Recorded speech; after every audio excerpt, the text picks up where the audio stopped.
Вечера во Дневникот ве водиме јас, Александар Петревски и колешката Јатранка Костова. Дневникот го почнуваме со најновата информација која што туку пристигна, а таа е дека основното јавно обвинителство за гонење на организиран криминал и корупција донесе решение со кое на обвинетиот Миле Јанакиевски му се определува мерка куќен притвор во траење од 30 дена, додека жалбата на обвинетиот Спиро Ристовски е одбиена и тој понатаму останува во истражното одделение во Шутка. А директорот на истражниот затвор Скопје, Ѓоко Котевски, си поднесе оставка, но вработените собираат потписи како поддршка тој да остане на функцијата и натаму.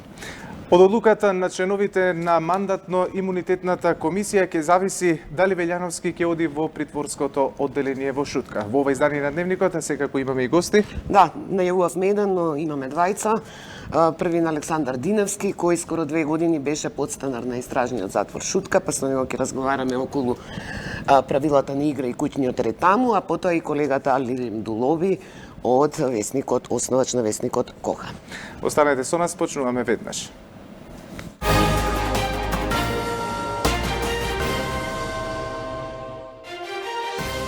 Јанакиевски и Ристовски преместени во Хашкото одделение во Шутка. Извештајот за истрагата најавен во понеделник.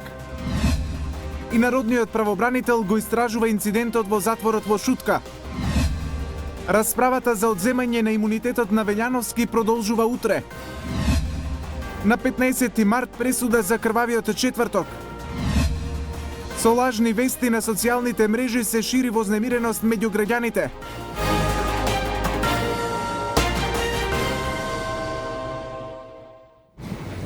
Почнуваме со најновата информација која што пред малку ја најавивме, тоа е дека основното јавно обвинителство за гонење на организиран криминал и корупција донесе решение со кое жалбата на обвинетиот Миле Јанакиевски се уважува, а решението на судија на претходна постапка се преиначува со тоа што на обвинетиот му се определува мерка куќен притвор во траење од 30 дена. На обвинетиот му се забранува комуникација со лицата опфатени во кривично-правниот настан без дозвола од судот. Жалбата на обвинетиот Спиро Ристовски се одбива како неоснована и се потврдува решението на судија на претходна постапка. Ваквата одлука доаѓа по произнесувањето на обвинетите како и ценење на фактите и доказите приложени во жалбите и решенијата на судија на претходна постапка. Директорот на истражниот затвор Скопје Ѓоко Котевски си поднесе оставка од функцијата по вчерашниот инцидент во кој беа нападнати поранешните министри Миле Јанакиевски и Спиро Ристовски. Директорот на истражниот затвор Скопје Ѓоко Котевски денеска и официјално си поднесе оставка од функцијата по барањето на премиерот Зоран Заев, а по вчерашниот инцидент во кој по вербална расправја физички беа нападнати поранешните министри Миле Јанакиевски и Спиро Ристовски. Од досегашната истрага за случувањата утврдени се пропусти во постапувањето и непочитување на стандардните безбедности протоколи од службата за обезбедување во затворот Скопје. Затоа преземам одговорност. Министерката за правда Рената Десковска вели дека истрага за тоа што се случило вчера во истражниот затвор во Шутка мора да има и треба да се води во две насоки. Едно е што ќе се направи истрага и извештај треба да поднесе самата казнено-поправна установа, односно затворот Скопје, дали се почитувале процедурите, каде е направен пропуст, дали е воопшто направен пропуст и слично.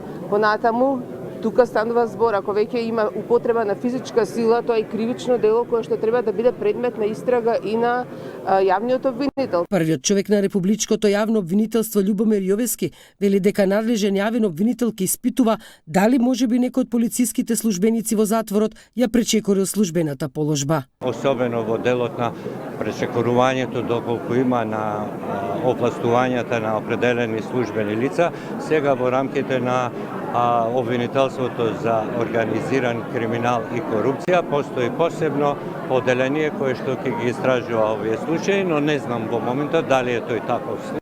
Од Основниот суд Скопје денеска соопштија дека судија извршил редовна посета на затворот и разговарал со Јанакиевски и Ристовски.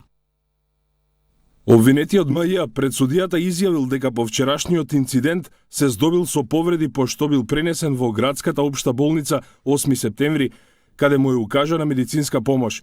Со оглед дека чувствувал болки на телото, препишана му е соодветна медицинска терапија, која од денеска редовно ја прима. Притворените во установата не навеле други забелешки кои се во надлежност на судот. Инцидентот се случи вчера кога поранешните министри на ВМРО ДПМН Емилијана Киевски и Спиро Ристовски после вербална расправија биле физички нападнати. И двајцата од завчера се во 39 притвор во истражниот затвор Скопје. Осомничени се дека како дел од 6-члена група ги организирале насилствата во собранието на 27 април 2017 година. Екипи на Народниот правобранител го посетија затворот Скопје и најавија дека темелно ќе го истражат целиот случај. Во допис до медиумите, омбудсманот информира дека ќе се обезбеди целосната документација и потребните докази за инцидентот во затворот. На разговор, како што рекоја, ќе бидат повикани директорите на управата за извршување на санкции. Според Народниот правобранител, тоа што се случува во казнено-поправните установи е резултат на поставувањето нестручни и партиски кадри на раководни позиции.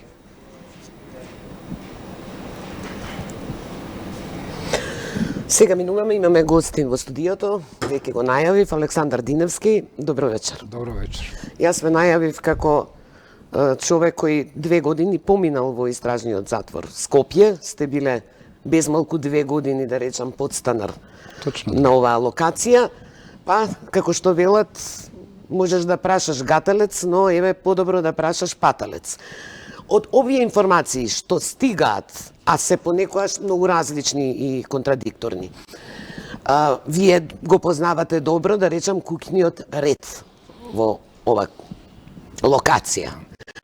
Што според вас делува реално од сето ова што слушнавме? Што одскокнува од правилата на игра? Мислам дека се уште немаме баш прецизна слика како дошло до инцидентот. Инцидентите во затворите, во притворите се редовна појава. Тоа го има во сите затвори во светот. Вие кога бевте во овие 2 години имаше инциденти? Да, имаше инциденти, имаше и потешки инциденти, и полесни, но не со вип личности, веројатно, тоа е разликата. не би рекол, нема правила. Тука бидејќи таму сите лица се еднакви во правата и должностите, без оглед што бил во реалниот живот, таму сме сите притвореници, нема се бришат тие разлики, било на етничка, било на религиозна, било на било каква статусна позиција, сите сме во еднаква тешка ситуација, која што се одвива во исклучително лоши услови. И иако таа мерка притвор не е казна, во суштина е многу потешка од самата казна затвор. Вела дека во Идриза, која се издржува казната, вие имате време и да работите и за одмарање се, кога сте во притвор, таму навистина се строги правилата. Правилата се далеку поригорозни во притворот отколку во затворот. И јас лично не верував, се дека не го видов, не се уверив лично за жал во тоа. Ограничени сте во многу сегменти. Најголеме е секако губењето на слободата. Самиот чин што се наоѓате во притвор е поразително за еден човек. Меѓутоа, покрај тоа куќниот ред, кој што е во притворот, е многу поригорозен отколку во затворот. Контактите ви се максимално ограничени, целиот ден го поминувате во една единствена соба заедно со одредени луѓе. Колку мина има во соба? Зависи од големината на собата и зависи од тоа во кој блок се наоѓате. Од 3, 2 до 3 до 8, 10 и некаде и 15 луѓе. Дали е во ред, дали е согласно правилата да бидат сместени во иста келија или просторија и овие што се гонат за настаните во диво населје и поранешните функционери обвинети за корупција? Многу дезинформации се протурија околу таа работа. Има одредени правила кои што на нас притворените нормално не ни се јасни, но подоцна ги увидуваш дека прво основно правило е лицата кои што се опфатени во едно дело, во една судска постапка, не може да бидат заедно во иста келија или пак заедно да бидат на таа шетња или прошетка. Прошетката колку трае? Прошетката траеше 15 минути кога дојдов, но после колку пати штрајкот дневно? на Кежаровски еднаш дневно. Значи еднаш во 24 часа. Подоцна се зголеми на 1 час, согласно законот треба 2 часа. Но не постојат услови и самите притвореници не сакаат повеќе, бидејќи таа прошетка се одвива во едно обичен простор, 43 чекори на 13, мерено неколку пати. или каде што немате нити клупа, нити дрво, нити празен простор кој што е одгоре покриен дури со мрежа. Но веројатно разни групи идат на шетање, не се веројатно сите не можат да излезат во толку мал простор. Единствена прилика кога вие заедно со вашите цимери се имате контакт со луѓе од друга соба. Обично ги групираат една до две соби, и со тоа се добива на група 10 до 15 луѓе кои што заедно се обавува прошетката. И тука тоа е единствена можност да контактираш со луѓе кои што не ти се во собата. Инаку целиот ден го поминуваш во собата. Тука ти се носи јадење, тука ти се носат лекови, храна од дома, облека. Така, дали бидејќи вие бевте обвинет за случајот шпион. Дали имавте контакти со другите обвинети од истиот процес? Па макар при прошетките? Апсолутно не. Значи строго се внимава да немате дури ни оној индиректен контакт, а тоа кога се обавува прошетката пред зградите, да немате доколку некој се качи на прозор па контактира, и таков контакт беше невозможен. Во конкретниот случај, на пример, ја има визуелен контакт исто така со лице притворено од диво населје. Значи не е тоа пречка дека може да се има. Сите се притворени лица и сите се еднакво, секој со својот проблем си е внатре. Така, но проблемот е што всушност два пати во исти ден да се случи ист инцидент, тоа е веќе навистина премногу и е скандалозно. Сметам дека овој случај треба внимателно да се истражи.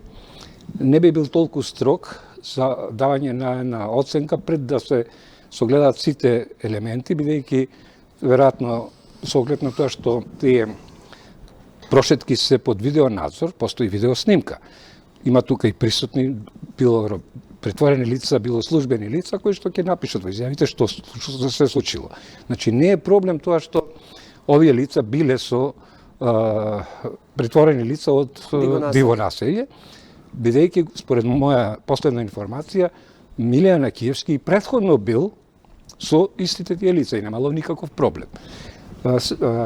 Според мене се работи за инсцениран инцидент со одредени цели и намери, кои што го сместувам во еден поширок контекст, а тоа е реакцијата на ВМРО-ДПМН по активирањето на вториот дел од судскиот процес за настаните од 27 април. Така, ќе се надоврзам токму на ова. Што е интересно и интригантно? Никола Груевски доби азил во Унгарија, пред се беше осуден за полесно дело, злоупотреба на службена положба во врска со Мерцедесот. Поттикнување на... Така, и второ, беше оценето дека состојбата во македонските затвори е страшна или лоша. Сега што се случува? Никола Груевски сега е осомничен за многу потешко дело како организатор за терористичко загрозување на уставниот поредок. И второ, се случува овој инцидент кој оди во прилог на тезата дека навистина овде се загрозени животите на тие луѓе. Токму тоа сакав да го потенцирам, имено прво претходно имаше една нервозна, една жестока реакција од страна на лидерот на ВМРО-ДПМН Мицковски, кој што по сите елементи, по вокабуларот, по интонацијата и по оценките кои што ги изрече, излегува од рамките на една нормална политичка борба. Неговата реакција беше директен повик на реакции, на отпор, токму во моментот кога се активира случајот со 27 април. Очигледно дека таа судска постапка многу погодила некого, пред се овој што го спомнавте, тоа е неформалниот лидер на ВМРО-ДПМН Никола Груевски. Бидејќи рекоа, кога ќе дојде вакво потешко дело, на тесте Унгарија дали повторно ќе го држи азилот. Вториот елемент кој што оди во прилог на тоа е токму што инцидентите се случиле според информациите по вина на Јан Акиевски и на Спиро Ристевски. Значи не издржани 24 часа во притвор и веќе самите предизвика инциденти. Тоа што е сега тука, веројатно кога би барале одговорност од затворот, од управата, може би постои одговорност во тие две насоки. Прво, при распределбата во кои ќе бидат претворените лица, Јан Акиевски и Спиро Ристевски, и второ, што не го спречија вториот инцидент, кога веќе настана првиот инцидент. Така. Во такви случаи има одредени правила, си имаат внатре управата командирите, кои што Како се реагира? Како се реагира или се прекинуваат останатите прошетки, па се анализира ситуацијата или пак едноставно се разместуваат луѓето и така значи, натаму. ќе треба да се И сега, истражи. Да, за крај. Лично сметам дека се тоа е сценарио директно нарачен од Никола Груевски преку лидерот на ВМРО ДПМН Мицкоски за предизвикување на еден ваков инцидент со цел да се оправда неговото бегство во Унгарија. Зошто? Да му остане азилот. И за дури кога е осомничен за тешко дело, така. Вилма Русковска веќе најави дека ќе поднесе барање за негова екстрадиција. Унгарија првото барање за политички азил го прифати за едно релативно лесно дело, но барањето за давање на политички азил за кривично дело, терористичко загрозување и тоа организаторна е многу попроблематично. Во време кога тероризмот е непријател број еден на целата планета. Така. Диневски, ви благодарам што бевте гостин во Дневникот. Пак ќе ги следиме сите истраги што се водат од разни субјекти за овие инциденти. Продолжуваме со останатата содржина, таа исто така се однесува на истата тематика, но продолжуваме со ситуацијата со Трајко Велјановски. Тензична дискусија на денешната комисија за мандатно-имунитетни прашања. Членовите расправаа за одземање на имунитетот на поранишниот собраниски спикер Трајко Велјановски. Од нивната одлука зависи дали и тој ќе им се придружи на поранишните министри Милијана Киевски и Спиро Ристовски во притворското оделение во затворот во Шутка. Одземањето на имунитетот на екс-спикерот Трајко Велјановски жестоко ги скара власта и опозицијата на Комисијата за мандатно-имунитетните прашања. ВМРО ДПМН тврди дека постапката е без докази. За пратениците од мнозинството, ова е барање на судот по кое мора да постапат. Господин Велјановски, ова тежи 300 и нешто грам. Има поголема убојита моќ од метак, од куршум. Ова падна до моите ноги. Ни на крај памет не ми паднало дека таков настан може да се случи во Собранието на Република Македонија. Јас сум имал во председател Собрание предходни настани кои што до границата на нормалата.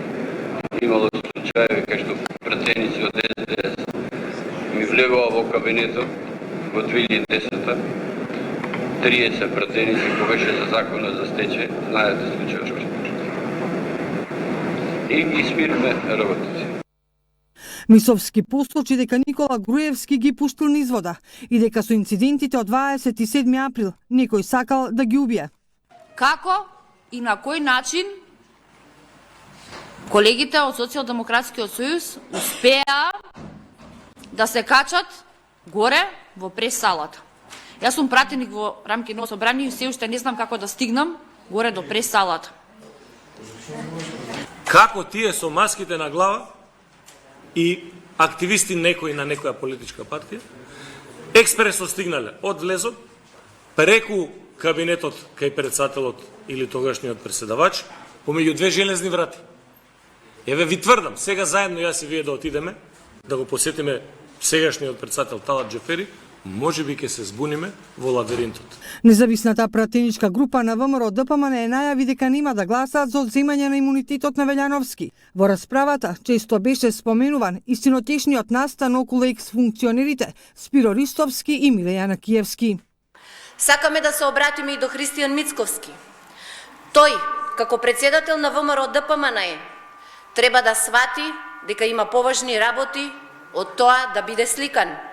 Парадирањето вчера и демонстрацијата на сила е уште едно шоу, бидејќи тој знае дека не може да се посети притвореник без судска дозвола. Пленарната седница за имунитетот на Велјановски најверојатно ќе се одржи в недела. Кој е човекот во чиј мандат се случија двата најцрни денови во македонската парламентарна историја? Следува прилогот на колегата Христијан Баневски, кој изработи профил на поранешниот собраниски спикер Трајко Велјановски. Откако обвинителството почна да го одмотува клопчето со истрагата за 27 април, на јавноста почнаа да и се потврдуваат сомнежите дека организатори на упадот во собранието се високи функционери на поранешната власт. Поранешниот председател на собранието, Трајко Велјановски, е меѓу главните осомничени. Но кој е човекот во чиј мандат се случија не еден, туку двата најцрни денови за македонската демократија – црниот понеделник и крвавиот четврток. Во политиката Велјановски е активен уште од 93-та година, а на изборите во 2006-та, кога ВМРО ДПМН ја доби власта, тој беше избран за пратеник во новиот состав. 2 години подоцна, по предвремените избори во јуни 2008-та, на конститутивната седница ја презеде функцијата председател на собранието од Љубиша Ѓоргиевски. Под директивата на Велјановски, собраниската работа беше ставена во функција на партијата на власт, без оглед на деловничките одредби или демократската култура. Во јавноста се погласно се шпекулираше дека извор на неговата послушност кон Груевски е непослушноста на неговите ќерка и син, кои не останаа имуни на јавни непријатности и скандали. Товарот за нивно решавање и заташкување секогаш паѓал на него со помош од неговите партиски шефови. Првиот пат тоа се покажа во 2012 година, 24 декември, познат како црн понеделник за собранието. Тогаш владачката ВМРО ДПМН го гласаше буџетот. СДСМ обвинуваше за целосно нарушување на постапката откако не им беа усвоени голем број амандмани на комисиските расправи. Негодувањето на пратениците Велјановски го реши така што го повика обезбедувањето. Прво беа брутално испрлени новинарите од Собраниската галерија, а откако официјално немаше присутни представници на медиумите, обезбедувањето се нафрли на опозицијата. Овој ден го означи почетокот на политичката криза во земјава, која доби разврска дури по 5 долги години. Покрај председателот Ѓорѓе Иванов и неговото одбивање да го додели мандатот на Заев, Велјановски беше втората сламка на која се држеше власта на Груевски. На маратонската конститутивна седница тој вешто успеваше да го спречи трансферот на власта, но со партиците им дозволуваше бескрајни тривијални говори, реплики и контрареплики со единствена цел – колку е можно повеќе да го одложи неизбежното. 27 април беше денот кога новото парламентарно мнозинство одлучи да го обајпасира Велјановски и откако тој ја одјави седницата беше свикана нова. Со неа председаваше пратеникот Горан Мисовски кој ја водеше процедурата за избор на Талат Џафери како нов спикер во законодавниот дом. Планот Б на ВМРО ДПМН беше внесување народ и предизвикување општ институционален хаос. Во собранието се пролеа крв. 2 години подоцна истрагата почна да го стега обрачот и околу организаторите на овој настан. Меѓу протагонистите обвинителството го сомничи и Велјановски и побара да биде притворен. Го спаси пратеничкиот имунитет, а тој ја искара јавноста и новинарите што му побараа коментар за доказите против него. Голам 10 години сум бил председател на собрание и јас да видам организатор на што. Од втор човек во државата до осомничен за терористичко загрозување на уставниот поредок и безбедноста, како еден од организаторите на настаните од 27 април. Своевремено Велјановски држеше високи функции во партијата, но беше тргнат од раководните тела по превирањата во Белата палата. Сепак, како пратеник беше делегат на конвенцијата во Струга, каде ВМРО ДПМН ја избра професорката Селјановска за кандидат на предстојните председателски избори. Пресудата за најдолгиот судски процес кој се однесува на собраниските инциденти од 27 април 2017 година е закажана за 15 март. Одбраната очекува ослободителна пресуда. За 3 недели јавноста и 17 обвинети за крвавиот четврток ќе слушнат пресудата. 10 години е најмалата затворска казна за кривичното дело терористичко загрозување на уставниот поредок и безбедноста. Екс-директорот на Бирото за јавна безбедност Митко Чавков, полициските припадници Душко Лазаров, Оливер Радулов, Оливер Поповски, Митко Пешов, разузнавачот Мунир Пепик, се меѓу обвинетите, како и Александар Василевски Нинџа, кој во исказот ја откри дел од операцијата за организирање на собранискиот упад. Пресуда нема за 15 обвинети, меѓу кои пратениците Крсто Мукоцки и Сашо Василевски, кои добија амнестија и се на слобода. Водечкиот судија Добрила Кацарска потенцираше дека Советот треба детално да ги разгледа записниците од рочиштата кои се повеќе од 200 страници испишани со докази за да донесат правилна пресуда. Во текот на судскиот процес одбраната негодуваше и бараше преквалификација на кривичното дело. И во самото барање во завршните зборови истакнавме дека очекуваме и бараме ослободителна пресуда, меѓутоа она што можем да го кажеме дека очекуваме навистина судот да ја види ситуацијата онаква каква што е. и да тоа биде позитивно за мојот штитеник. На последното судење одбраната ги даде контрарепликите, откако обвинителката Вилма Русковска им реплицираше на завршните зборови на адвокатите и на обвинетите. Јане Ченто, откако ќе биде слободен човек, ќе докажува дека од обвинителството за организиран криминал му било понудено да биде загрозен сведок, откако го демантираше Русковска. Овој предмет почна на 22 август 2018 година, односно минатата, и траеше точно 6 месеци, а се одржаа повеќе од 70 судски рочишта тука во оваа зграда на Кривичниот суд. Веднаш откако се отвори новата зграда на Скопска единица, имаше околу 40 сведоци и повеќе докази како видеоснимки, материјални докази предложени и од страна на обвинителството за организиран криминал и корупција, како и од страна на одбраната. Токму од ова судење излегоа исказите на обвинетите за организаторите на собранискиот упад, а обвинителството со докази веќе има отворено истрага. 7 месеци по крвавиот четврток, во ноември 2017, беа првите приведувања и распити кои завршија со притвори. 4 месеци подоцна, лани во март, обвинителството го покрена обвинението до Кривичниот суд. За 1 година подоцна, предметот за собраниските инциденти ќе добие првостепена пресуда. Судскиот процес Титаник 3 по четврти пат ќе започне од почеток. Случајот сега е во рацете на судиката Марија Клетничка. Но овој пат обвинетите побараа обвинението и сите досегашни списи да им бидат преведени на албански јазик. Исти обвинети со нов судечки совет. По четврти пат од почеток почна судењето за изборните нерегуларности на специјалното јавно обвинителство Титаник 3. Овој пат на обвинетите пратеникот Ејуп Алими и Исмет Гури ќе им суди судиката Марија Клетничка. Двајцата се изјаснија за невини, се повикаа на законот за јазици и побараа превод на сите списи од македонски на албански јазик, иако Гури претходно истакна дека го познава македонскиот јазик. Се пожалија дека со ова судење им бил нарушен угледот. Текстуално разбирам, но технички и суштински не разбирам зашто сум обвинет. Се чувствувам дека ми се одземени сите права, а нарушен ми е и угледот. Во иста насока се изјасни Јалими, но не беше расположен да зборува пред камера. Претходничката на судиката Клетничка, Олја Ристова, се повлече откако побара да биде иземена од предметот. Таа се пожали дека првиот човек на СЈ, Катица Јанева, јавноста и вршеле притисок за начинот на водењето на предметот, а поради заканите кои адвокатот на Ејуп Алими, Мефаил Исмаили, му ги упатил на обвинителот Гаврил Бубевски. Овој случај на СЈ се однесува на уништување на изборен материјал, а обвинетите се координаторот на пратеничката група на ДОИ Ејуп Алими и Исмет Гури, член на Општинската изборна комисија за Општина Чаир. Министерот за внатрешни работи Оливер Спасовски денеска ги демантира информациите кои се појавија во јавноста, се шират преку социјалните мрежи за зголемен број исчезнати лица, како и дека станува збор за трговија со органи. Според него, најлесно е да се седи пред компјутер и да се шири паника. Граѓаните немаат зашто да бидат загрижени во однос на безбедноста. Бројот на исчезнати лица се намалува постојано и ова година е помало тоа што бил од претходно. Ефикасноста во пронаоѓањето на исчезнати лица по пријава се некаде околу 94%. Јас само апелирам до граѓаните на одговорен однос и на одговорен пристап.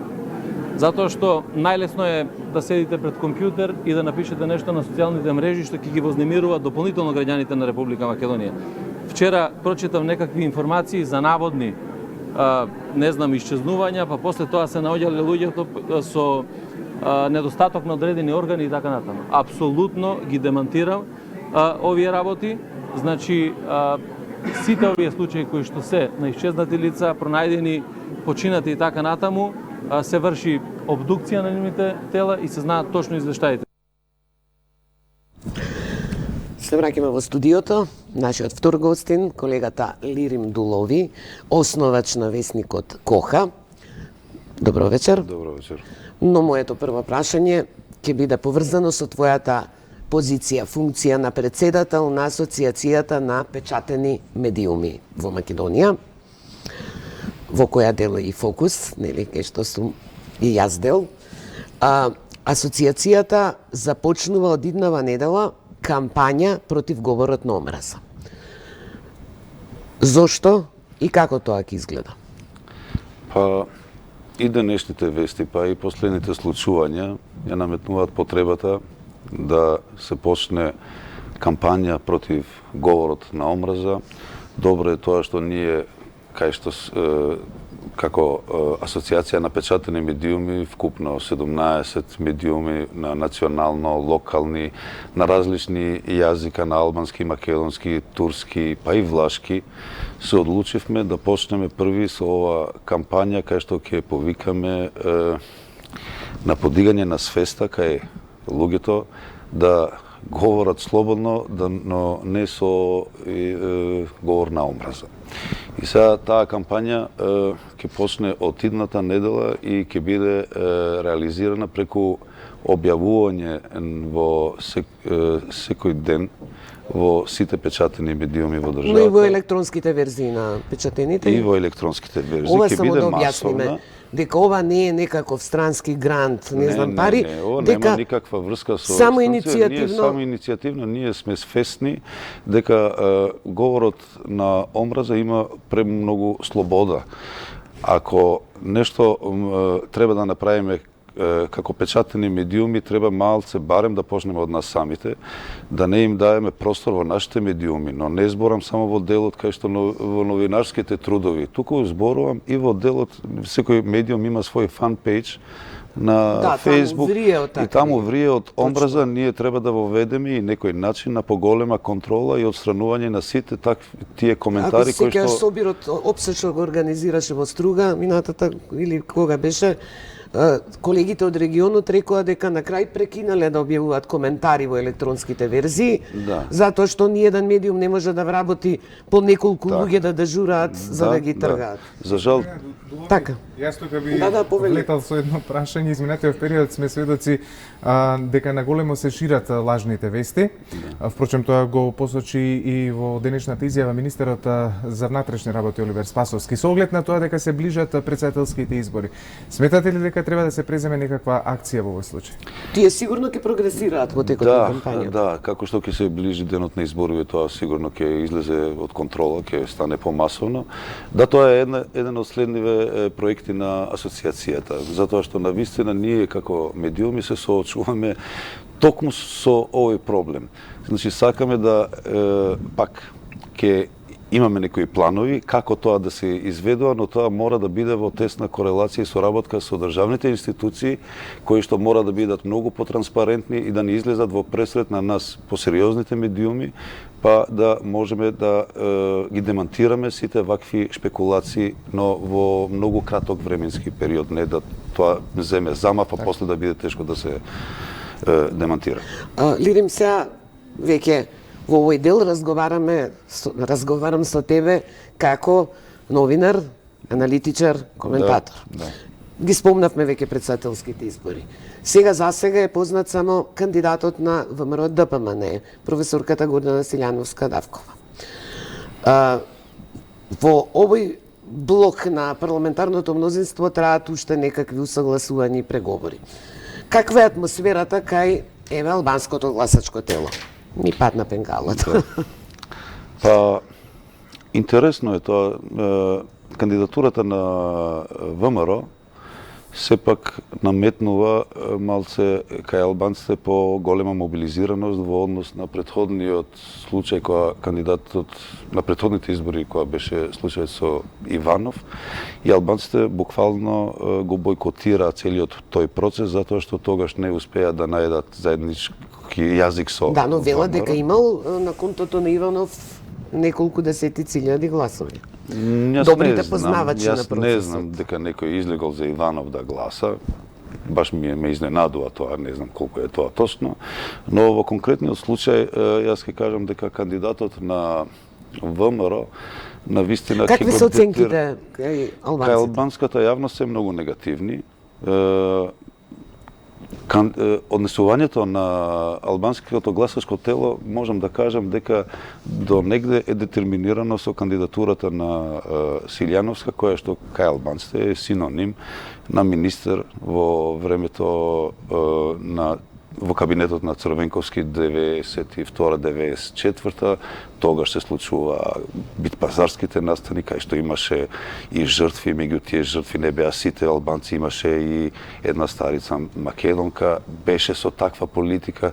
Интересно е што мене навистина ме разочара ВМРО кој што во сите тие делегати 400 и колку гласови доби Силјановска, во еден кадар на Црвенковски се видоа себе си да истрчат на овие избори. И ќе биде интересно да видиме сега кој ќе биде одговорот. Дали е тоа дава поповолна можност СРСМ со партнерите да најде адекватна личност која ќе може да ги придобие гласовите и на македонците и на албанците? Пак велам, со кандидатот на ВМРО, кој што има такви стави како што знаеме во однос на најбитните прашања кои што ги тангират албанците, тоа е патот на оваа држава кон НАТО и Европската Унија, па и во однос на внатрешните прашања, во однос на меѓуетничките односи, кај што она е позната по ригидните стави против албанскиот јазик, нели го спори законот за јазиците, велам дека ова е олеснителна околност за партиите од другиот блок да се договорат и да застанат зад една личност која што мислам дека ќе биде со прогресивни ставови и ќе ја прифати реалноста во државата, а не да не врати назад во времето кога во државата се случува најлошите работи во изминатиот период. Според твоите проценки, кои од имињата што се вртат како можни кандидати од Социјалдемократскиот сојуз најлесно би поминал кај албанското гласачко тело? Па сега не би сакал да навлезам, но има некои анкети, например, од сите можни кандидати кај албанците најдобро стои Стево Пендаровски. Една од тие анкети го направивме и ние како медиум во нашиот онлайн веб портал, кај што ги исфрливме четворицата кандидати: Денко Малевски,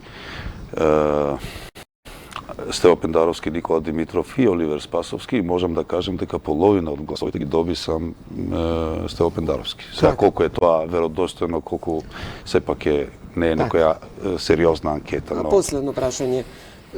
Ке може ли да се постигне цензусот 40% излазност во втор круг? Јас мислам дека не знам зошто не имам едно предчувство дека на крај ќе пропаднат овие избори. Да, затоа што има многу неискреност во играта што ја прават сите коалициони партнери во владата, па и другите. Можно е да дојдеме до ситуација да не успее процесот поради цензусот. И Талат Джафери да биде ВД председател. Може би некој тоа и го посакува. Лирин, благодарам што беше гостин. Беше драго, фала. Благодарам за гостувањето. Ние продолжуваме со останатите содржини. Следни се вестите од регионот и светот. Со нив почнуваме веднаш по краткиот джингл.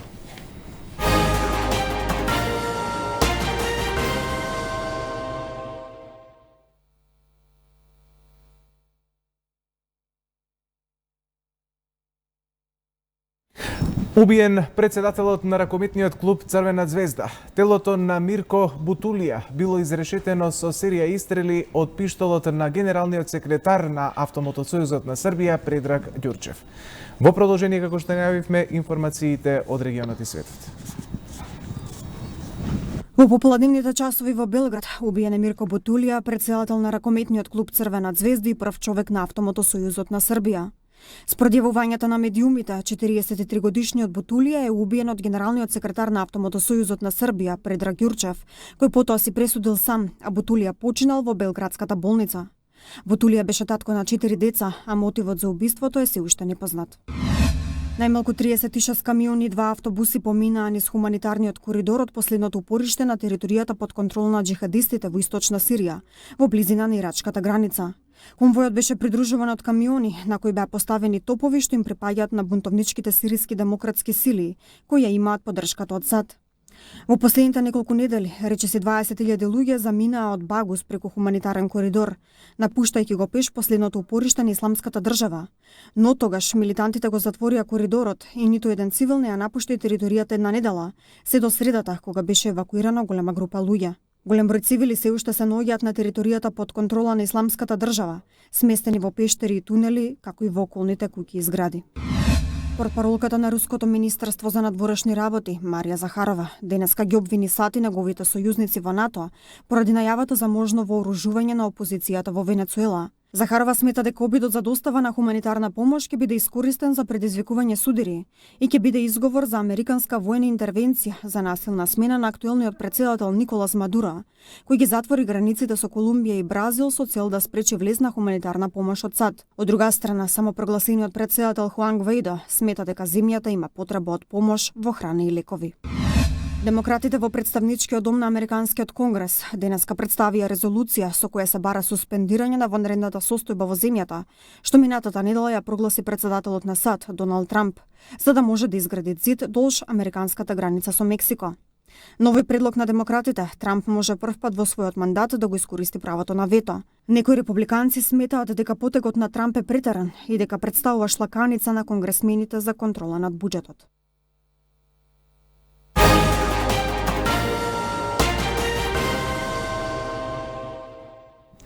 Господ постои, името е Петрунија, кој беше единствен македонски представник во официјална конкуренција на Берлинскиот филмски фестивал, својата македонска премиера ќе ја одржи на 15 март во киното Милениум. Ова остварување на режисерката Теона Стругар-Митевска веќе ја освои светската филмска критика. Главна улога во филмот има актерката Зорица Нушева, а се појавува и Стефан Вујсич, Петар Мирчевски и Симеон Дамевски.